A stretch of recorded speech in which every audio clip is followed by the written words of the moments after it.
नमस्कार दोस्तों, स्वागत है सबका अपना YouTube चैनल एग्जाम आइडिया में। दोस्तों, झारखंड हाई कोर्ट ने झारखंड लोक सेवा आयोग और झारखंड कर्मचारी चयन आयोग पे फटकार लगाई है।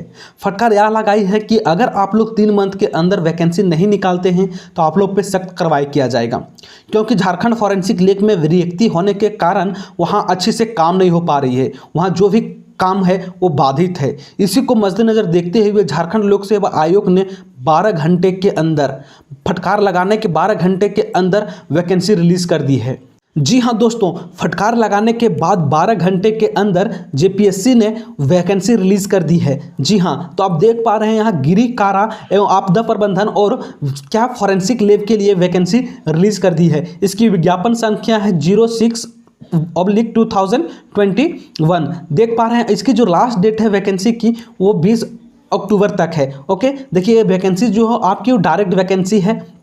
अब मैं पोस्ट की बात करूं तो इसमें पोस्ट जो है असिस्टेंट के लिए है और सीनियर वैज्ञानिक के लिए है, सहायक निदेशक और वरीय वैज्ञानिक पदाधिकारी के लिए। अगर टोटल पोस्ट की मैं बात करूं तो इसमें टोटल 49 पोस्ट है। ओके, तो मैं देख लेता हूं कैटेगरी वाइज इसमें कितनी पोस्ट कौन सी फील्ड में है। ओके, तो देखिए मैं आगे नीचे करता हूं तो आप देख पा रहे हैं जो वैकेंसी है वो सहायक निदेशक के और वरीय वैज्ञानिक के लिए जो भौतिकी है यानी कि जो फिजिक्सियन है, फिजिक्सियन के लिए कितने हैं 3 सीट है। टोटल कितनी सीट 3 सीट, उसमें से जनरल की है 2 सीट और अनुसूचित जनजाति के लिए है 1 सीट। बाकी पिछड़ा वर्ग और ईवीएस ईडब्ल्यूएस और बाकी के लिए वैकेंसी नहीं है। तो मैं आगे में बात करूं तो आगे देख पा रहे हैं आप जो अग्नि शास्त्र है उसमें टोटल वैकेंसी 9 है। इसमें जनरल के लिए 5 है, अनुसूचित जनजाति के लिए 2 है, अनुसूचित जाति के लिए 1 है और 1 जो है ये 1 आप देख पा रहे हैं किसके लिए है। 1 जो है अनुसूचित जनजाति जो है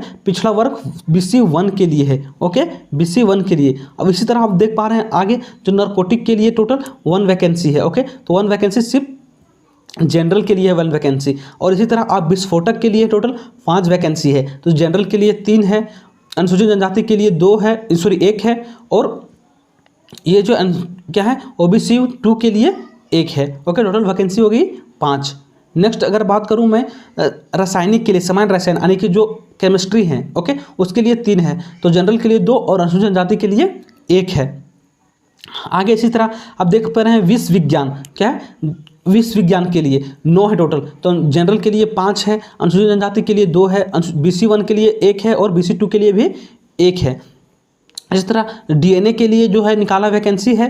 देखिए जितना भी पोस्ट है इसमें सब में है क्या सहायक निदेशक और वरीय वैज्ञानिक के लिए, असिस्टेंट और सीनियर साइंटिस्ट के लिए है। तो इसमें टोटल 5 वैकेंसी है। जनरल के लिए 3 है, अनुसूचित जनजाति के लिए 1 है, ओके, और OBC 2 के लिए 1 है। इसमें OBC 1 के लिए वैकेंसी 1 भी नहीं है। और इसमें भी जितने भी हैं EWS इसके लिए भी कोई वैकेंसी नहीं है। ओके, तो अगर जीव विज्ञान के लिए देखें आप, ओके, अब जीव विज्ञान के लिए तो टोटल वैकेंसी 3 है। इसमें जनरल के लिए 2 है और अनुसूचित जनजाति के लिए 1 है।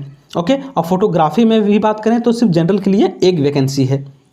इसी तरह टोटल वैकेंसी की बात करें तो टोटल 14 पोस्ट निकाले गए हैं। ओके, तो सर अब आप देख पा रहे हैं टोटल वैकेंसी इसमें 49 है। टोटल वैकेंसी 49 है। ओके, अगर मैं वेतन की बात करूं आपकी इसमें जो पे स्केल होगी वो कितनी होगी तो मैं बता दूं इसकी जो पे स्केल है वो 4800 है। ओके, और इसकी अगर मिनिमम सैलरी जो मिलेगी आपको 58,000 रुपीज़ मिलेगी स्टार्टिंग सैलरी। ओके, और ये जो प्रोविजन पीरियड है 2 साल के लिए। लेकिन बस देखिए ये जो वैकेंसी है वो परमानेंट है, पद क्या है अस्थाई है, लेकिन फर्स्ट 2 ईयर जो आपका पहला 2 साल होगा वो आप प्रोबेशन पीरियड पे होंगे। ओके, आपकी अगर 2 साल में देखिएगा अगर आप बढ़िया से काम कर रहे हैं तो फिर आपको ये परमानेंट कर दिया जाएगा। लेकिन 2 ईयर्स आपका प्रथम 2 ईयर्स क्या होगा ये प्रोबेशन पीरियड पे होंगे। ओके, अगर मैं शैक्षणिक योग्यता की बात करूँ तो आप देख पा रहे हैं यहाँ जो भौतिकी हैं। ओके, भौतिकी के लिए इसमें कितनी शैक्षणिक योग्यता मांगा है तो इसमें देखिए किसी मान्यता प्राप्त विश्वविद्यालय से 55 अंकों के साथ भौतिक में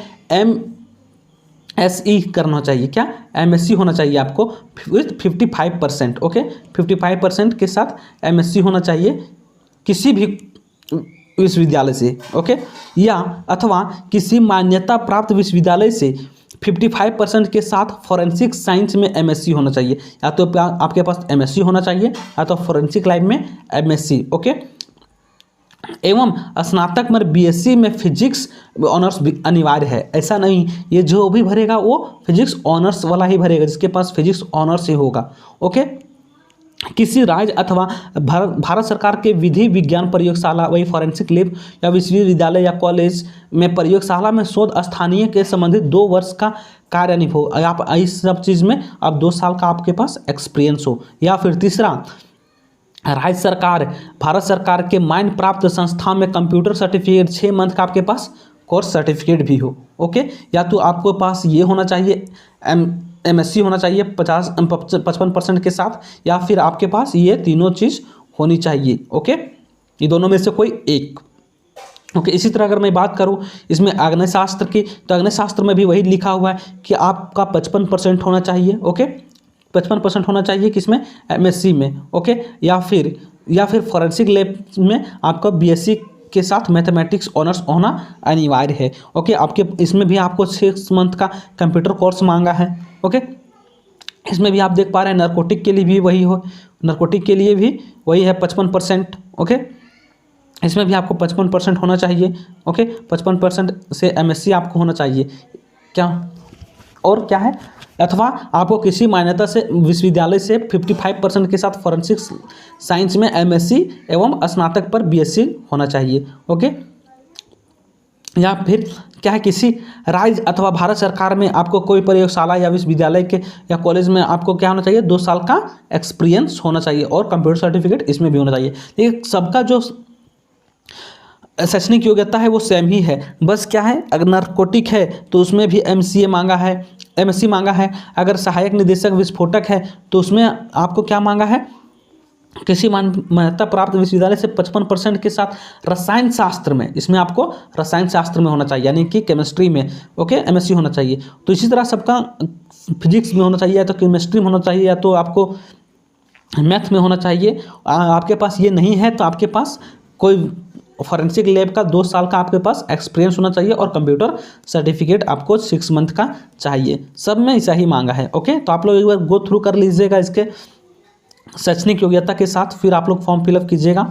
ओके, मैं अगर बात करूं ऑनलाइन आवेदन भरने की तिथि का, तो मैं बता दूं इसमें जो वैकेंसी निकाली गई है वो आपकी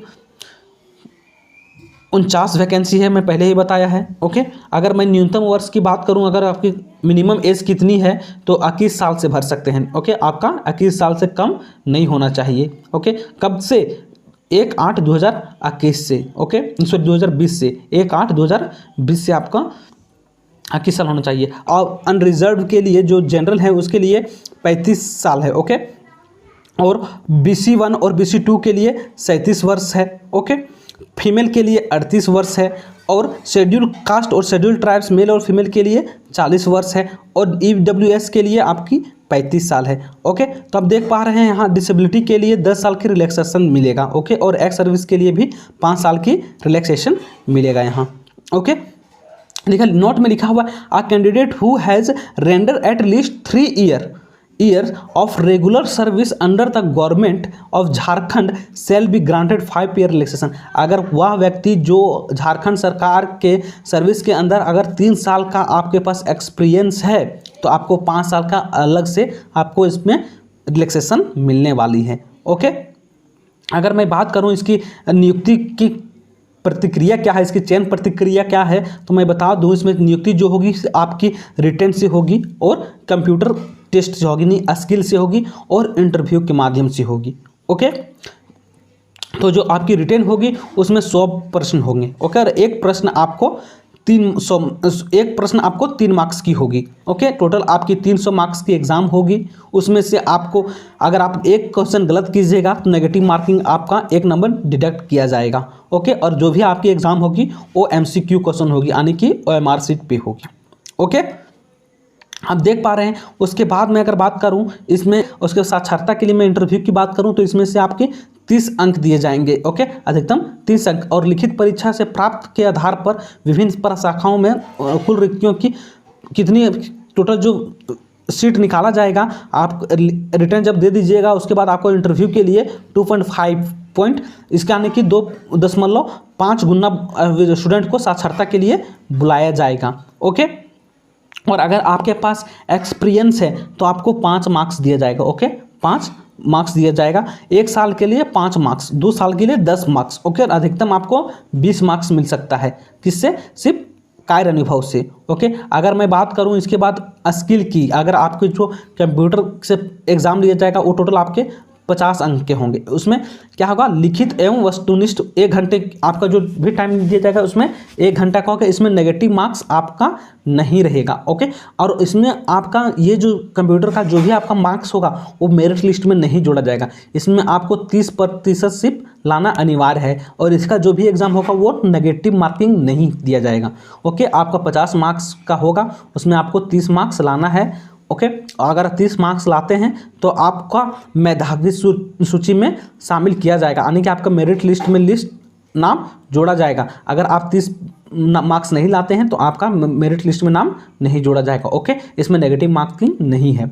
ओके, तो मैं अगर बात करूं मेधावी सूची जो लाया जाएगा, ओके, मेधा सूची मेरिट लिस्ट में उसमें से किस से लिया जाएगा? ओके, लिखित परीक्षा से और इंटरव्यू से और कार्य अनुभव से, एक्सपीरियंस लिया जाएगा। अंकों से बनाई जाएगी मेधा सूची। ओके, आपको कंप्यूटर में जो भी पूछा जाएगा उसमें पूछा जाएगा Windows, MS office, internet, email से 50 मार्क्स आएंगे। ओके, और लिखित परीक्षा के लिए आप इस वेबसाइट पे आप सिलेबस विजिट कर सकते हैं। ओके, इसी तरह आपका जो भी लिखा दिया हुआ है जाति प्रमाण पत्र होना चाहिए, वो 25/2/2019 के पहले का नहीं होना चाहिए, 25/2/2019 के बाद का आपका जाति चाहिए। ओके, सबके लिए, ST SC के लिए भी और BC1 BC2 के लिए भी, इसके लिए भी वही है। ओके, डेट सब सेम है। इसके बाद का आपके पास जाति प्रमाण पत्र होना चाहिए।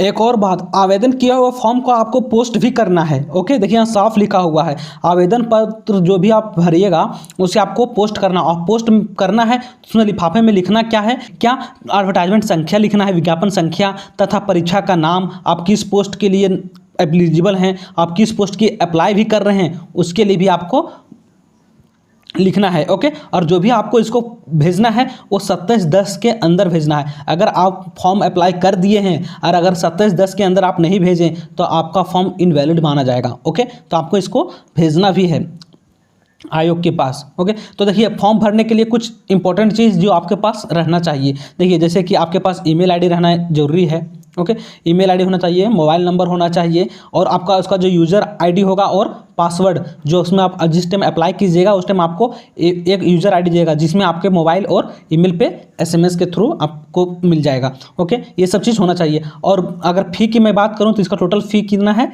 600 रुपीज़ है। वो आपको थ्रू ऑनलाइन, इंटरनेट या फिर पेटीएम या फिर बाई चालान, SBI के चालान के थ्रू भी आप कटवा सकते हैं। तो 21 तारीख तक इसका लास्ट डेट है।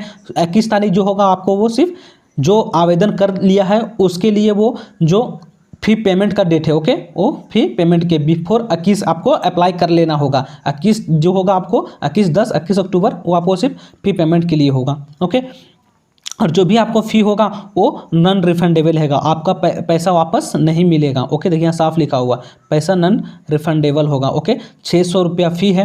ओके, और ST SC के लिए 150 रुपया है। ओके, उम्मीद करता हूँ आपको वीडियो अच्छा लगा होगा और अगर आपको भी सुझाव देना चाहते हैं तो मुझे कमेंट सेक्शन में लिखें। ओके, तब तक के लिए थैंक यू। जय हिंद, जय भारत।